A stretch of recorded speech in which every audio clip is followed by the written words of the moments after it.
Timu ya taifa ya soka kwa chipkizi wasiozidi umri wa miaka 17 imefuzu kwa michuano ya AFCON kwa chipkizi itakayoandaliwa mwaka ujao nchini Morocco baada ya kumaliza kwenye nafasi ya pili ya kundi A ya michuano ya kufuzu kwa AFCON inayoendelea nchini Ethiopia.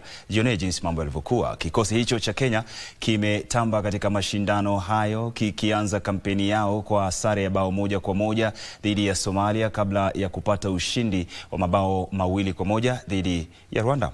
Jumatatu kasi yao iliendelea walipoilemea Sudan Kusini kwa magoli 2-0, lakini hata hivyo walipoteza bao 1-0 dhidi ya wenyeji Ethiopia katika mchuano wa mwisho wa makundi leo.